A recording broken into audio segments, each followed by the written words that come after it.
Mantan Menteri Pemuda dan Olahraga atau Menpora Roy Suryo menyoroti riwayat pendidikan Wakil Presiden Gibran Rakabuming Raka.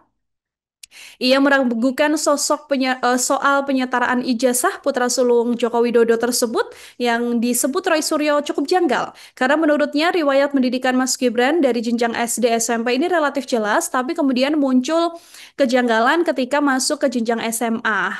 Roy Suryo mengaku mendapatkan beberapa cerita mengenai riwayat pendidikan SMA Mas Gibran yang menimbulkan kesimpang ada yang bilang bahwa Mas Gibran ini sempat bersekolah di SMA Santo Yosef Surakarta sampai kelas 2, lalu pindah ke SMK Kristen Surakarta. Kemudian ada versi lain yang bilang kalau Mas Gibran ini menempuh pendidikan di SMA di Orchard Secondary School Singapura.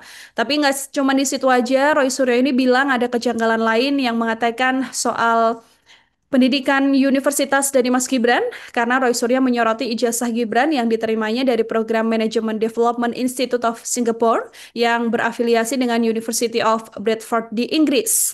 Roy Suryo kemudian menyoroti riwayat pendidikan S2 Gibran yang kemudian diakuinya menimbulkan tanda tanya besar karena disebutkan bahwa Mas Gibran ini dikabarkan melanjutkan kuliah di University Technology of Sydney atau UTS di Australia, tapi kemudian menurut Roy Suryo begitu ya, riwayat ini kemudian tidak tercantum dalam riwayat ketika Mas Gibran ini mendaftar sebagai calon wakil presiden. Kejanggalan riwayat pendidikan Gibran juga diakuinya semakin lucu ketika Kementerian Pendidikan mengeluarkan surat penyetaraan terhadap ijazah SMA Mas Gibran yang mana tertulis penyetaraan ini dilakukan pada 2019.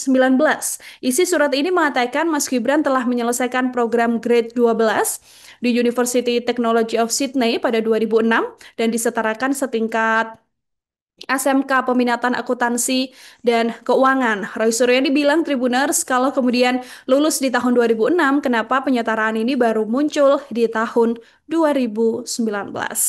Download Tribun X sekarang. Menghadirkan lokal menjadi Indonesia.